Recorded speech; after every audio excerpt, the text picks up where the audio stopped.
Friends ಅಲ್ಲ, ಅವ್ರ ಅಜ್ಜಿ ತಾತಂದ್ರ ಜೊತೆ ಬೆಳೆದಿರೋದ್ರ ಬಗ್ಗೆ, ಅವ್ರ ಜೊತೆ ಆಟ ಆಡ್ತಿದ್ದ ಬಗ್ಗೆ ಎಲ್ಲ ಕತೆ ಹೇಳಿದಾಗ ನಂಗೆ ತುಂಬಾ ಜಲಸ್ ಫೀಲ್ ಆಗ್ತಿತ್ತು. ಆದ್ರೆ ಈಗ ನಾನು ನಮ್ಮ ಅಜ್ಜಿ ಜೊತೆನೇ ಇದ್ದೀನಿ. ಅವ್ರ ಜೊತೆನೆ ಕುತ್ಕೋತೀನಿ, ಅವ್ರ ಜೊತೆನೆ ಮಲ್ಕೋತೀನಿ, ಅವ್ರ ಜೊತೆನೆ ನಿಂತ್ಕೋತೀನಿ, ಅವ್ರ ಜೊತೆನೆ ಊಟ ಮಾಡ್ತೀನಿ. ಅವ್ರು ನನಗೆ ಕಥೆ ಹೇಳಿ ಮಲಗಿಸ್ಬೋದು, ನಾನು ಅವ್ರ ಮಡ್ಲಲ್ಲೇ ಮಲ್ಕೋಬಹುದು, ಅವ್ರು ನನಗೆ ತಲೆ ಸೋರ್ಬೋದು, ಅವ್ರ ಜೊತೆ ಎಷ್ಟೊತ್ತು ಬೇಕಾದ್ರೂ ಮಾತಾಡ್ಬೋದು.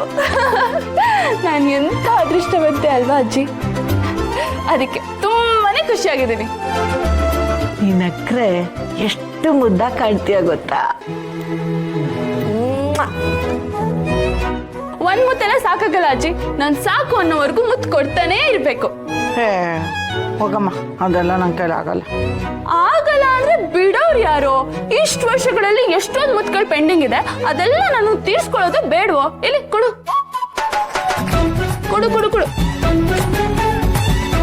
ಬರೀ ಒಂದೇ ಮುತ್ತು ಸಾಕಾಗಲ್ಲ, ನಾನ್ ಸಾಕು ಅನ್ನೋವರೆಗೂ ಕೊಡ್ಬೇಕು. ಇಲ್ಲಿ ಕೊಡು. ಅಟ್ಟ ಮಾರಿ ಹೆಣ್ಣು,